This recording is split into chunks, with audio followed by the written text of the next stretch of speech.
for joining. And before I get to that story, let me start by thanking you for coming to our beautiful city, Budapest. I'm one of the founding members of the Liferay Hungary office. I joined Liferay 14 years ago. And it's so amazing to have all of you here and amazing chances to connect and to discuss these topics. This is the last presentation, and you went through 11 presentations already today, which is amazing. And I just wanted to give you a good advice for tonight, because we want you to be here tomorrow, and you have a lot of energy, right? So when somebody offers you paninka tonight, you should say no. Let's practice. Do you want some paninka? Yes, thank you so much. This is what I expected. So this was actually our university years as well. And we were quite geeks. So this is an image of our dormitory where this story happened. And it had a website. It was called b404.org because I could choose the room number. And of course, I chose 404. Why wouldn't I? And this website even had a lot of cool features, like it had weather detection. So we had a different screen if it happened. But I'm bringing these images from that website, and these were like very long time ago in BMP files, because I can actually illustrate how my first DOS attempt happened. This is where my DOS journey started. So you can see my laptop in the middle. There's a VT100 screen. Have you used VT100 80 times 25? OK, who's as old as me? OK, so that was my early SIEM system. So if the logs were running crazy, then I knew that I have to log into one of the systems, but that's all what I've used. And my roommate was on the top, in the bottom corner, and he was playing an online game. So back then, I was hacking. I was very introverted. I couldn't imagine standing here in front of you on the stage. And basically, I was checking how I can play with IP packets during like writing a homework. So this is an IP packet, and I discovered that you can actually fake the source IP address. So what if I just create a proper and nice packet, and not just one of them, but like a million, and then say that the source is the router of the dormitory? And what if I send those packets to my roommate's computer who was playing all night, and I couldn't sleep? So what happened was that I sent him a million requests from the router, and back then the firewalls were very rudimentary. You know what happened, right?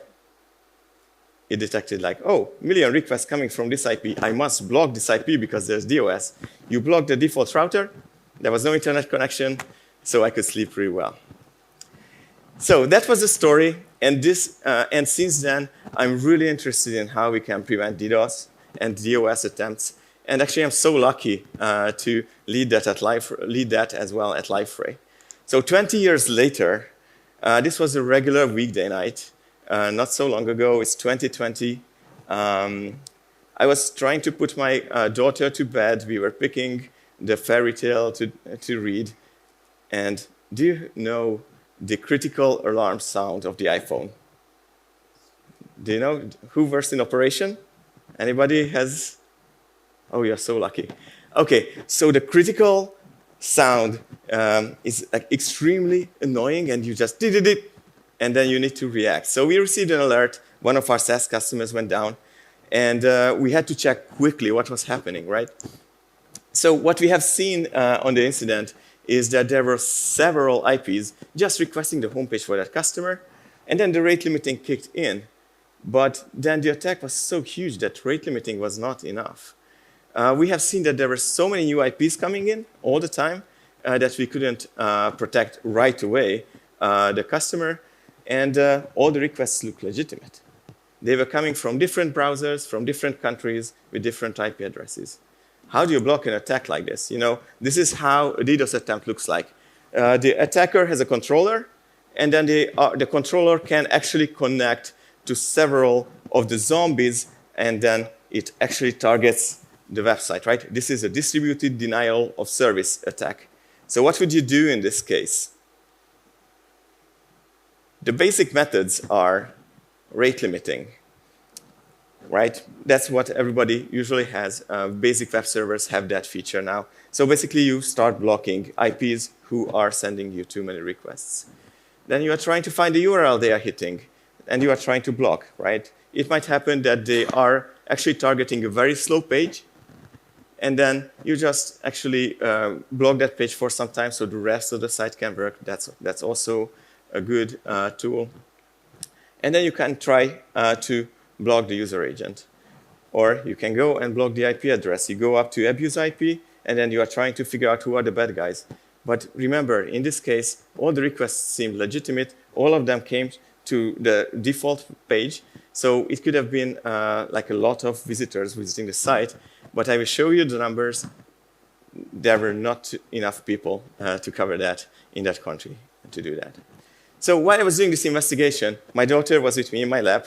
I was explaining to her what a DDoS attempt is. So now she knows that. But then I went and explained to her how we have protected the website. Because in 1 minute and 50 seconds, we could actually identify a GA3 fingerprint. Have you heard about the GA3 fingerprints before? So GA3 fingerprint enables you to identify the software used by the attacker. So when an attacker or when a browser is connecting to your server, it sends a client hello packet, which actually tells the server how to talk SSL and TLS. So it has very specific SSL versions, cipher, extensions, and several other fields. And then you can calculate like a hash, like an MD5 hash out of this. And this identifies the software the attacker is using. Not the operating system, or not the IP address, not the country, the specific software. So basically, you can identify if they were using a malware. You could tell that they are using that malware. So we could quickly identify, and we blocked 2 fingerprints. And what was amazing, that the site went back to normal. We just went browsing on the site, and you know Liferay DXP is pretty heavy applications usually. And then you could click through and then do your regular day-to-day work. But then, how do you identify these GA3 fingerprints? And the solution is, nowadays, everybody's talking about not objects, but machine learning. So we are using Google Cloud Armor's adaptive protection to protect our SaaS customers. And basically, what it means is that it uses machine learning to learn the basic traffic. And when there are some patterns which are outside of that traffic, it will suggest some new rules for us to implement. And in some cases, when there is very high chances, then it also auto-deploys the rule. So it was not us who found those GA3 fingerprints in 1 minute and 50 seconds, because it takes time for humans to log in. And because of security, you have to log in every time, right? And all of those things. So in this case, the automation found it. So we were so lucky because we could block them. And then the site went back to normal, so I went back to sleep. But then they came back to us again. They actually changed GA3 fingerprints. They started to use 5 different versions of the software to attack the site. But then the SRE team could very quickly push the solution, and I didn't need to wake up, actually, to help the team to get through our biggest DDoS attempt. OK, so how big was this? I told you that there were some big numbers. This is our SIEM ingest logs. I wanted to see how bad this is on the screen. You can identify the day when this happened, right? So this is all the logs we are collecting from all of our customers. Just a single customer have been hit by the DDoS, and this is the peak. So we had 6 times more log on that day for all of our customers just because of this single DDoS attempt. It took us a really long time to be able to download, extract, process all the logs. So basically, in the end, we calculated that we had 650 gigabyte logs just for the ingress. It's nothing else, just the requests coming in from which IP and some other fields like what are the user agents and things like that. The attack was 363 million requests recorded. So these are the requests which actually have reached us, and Google could write the logs in time to be able, so for us to process it. And when I said, like, we could try manually block the IP addresses, but this was big. We had 23,000 IP addresses attacking the same site. So we figured out that this was a geopolitical dispute between two countries, and we were in the crossfire. So this was an extremely big botnet, and some of the IPs were sending millions of requests. So we were actually discussing here at Devcon. It's like, oh, probably thermostats are attacking your site. Well, probably it's not the case because they would be like a buffer overflow error before they send a million requests, especially if they are complicated. So what we have seen, and at the peak was, based on the logs, that we had 250,000 requests per second, not per minute, per second, attacking the site while it was up and running. But actually, Google graphs are showing us that it was almost 1 million requests per second, and we don't know who is right. So the logs are telling me that 250,000. The graphs are showing me 1 million.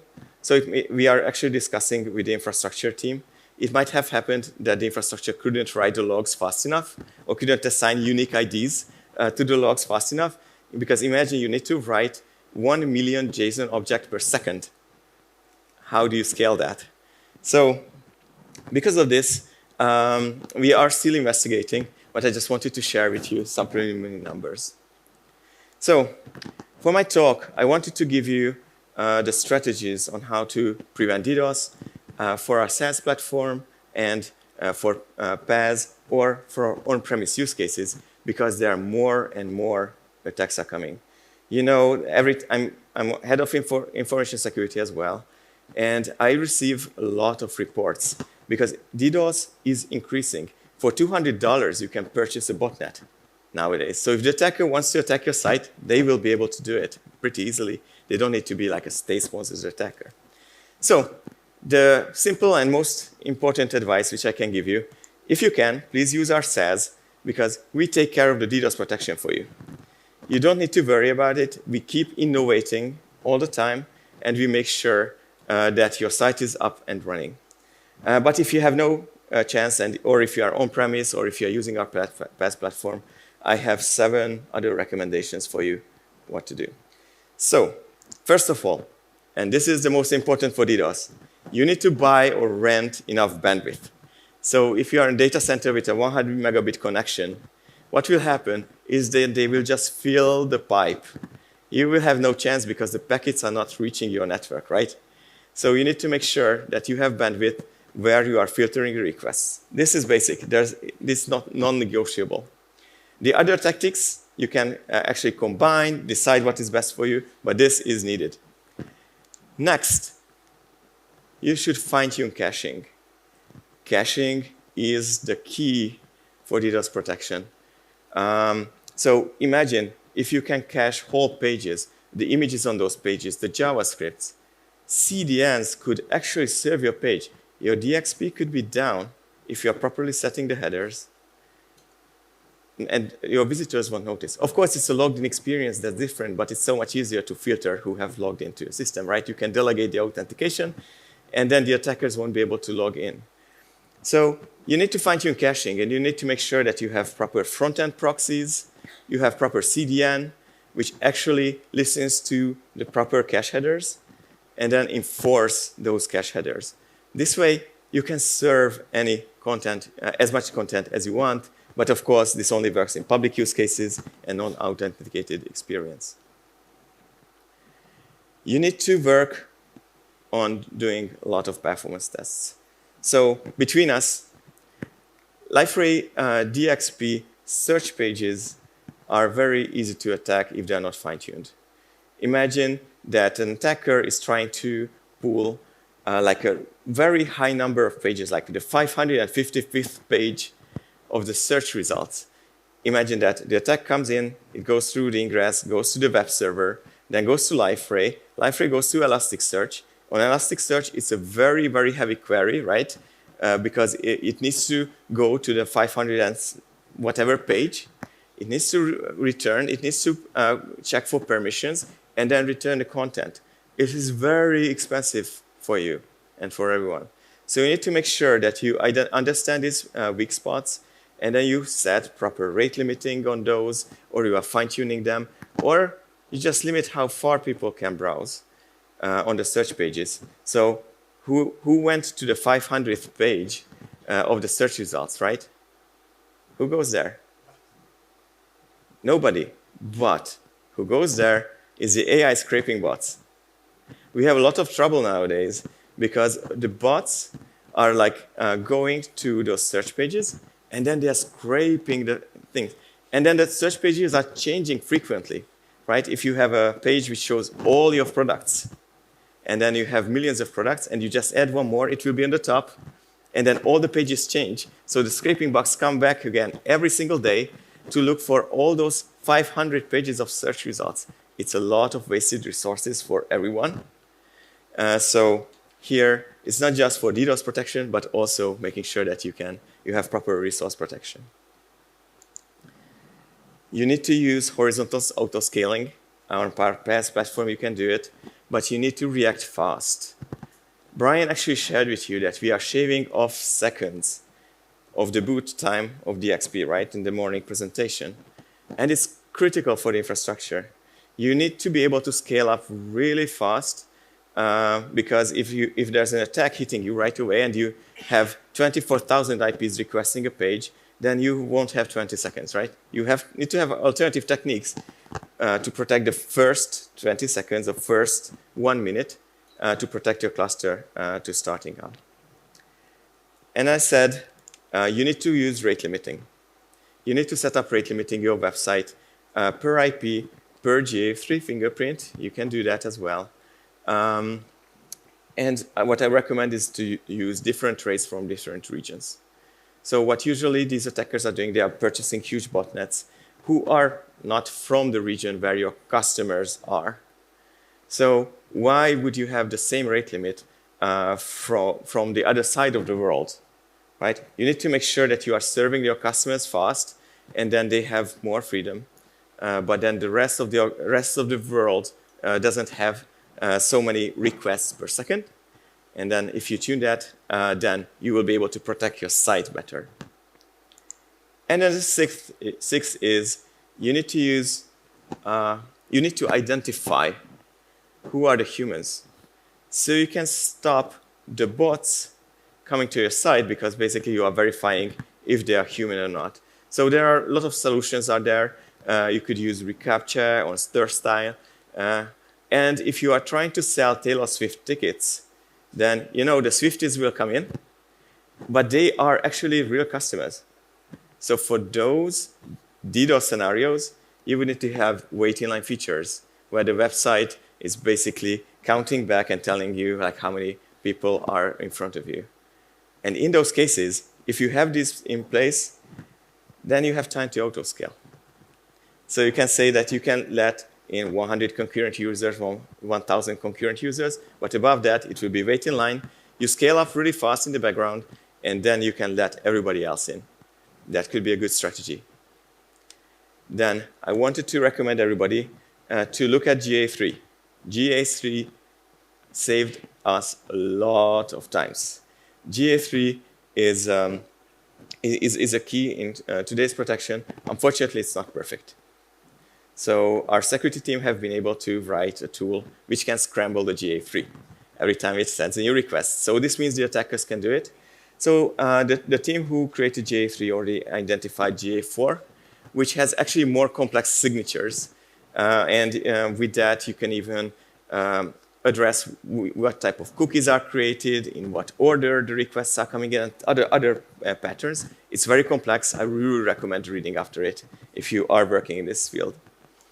And then the eighth is that I think everybody needs to use machine learning to be able to respond, and then to understand properly the patterns with which the attackers are coming. And that was it from me. Thank you so much, and thanks for being here. And again, If they say Parinka, what do you say? Perfect. Thank you so much.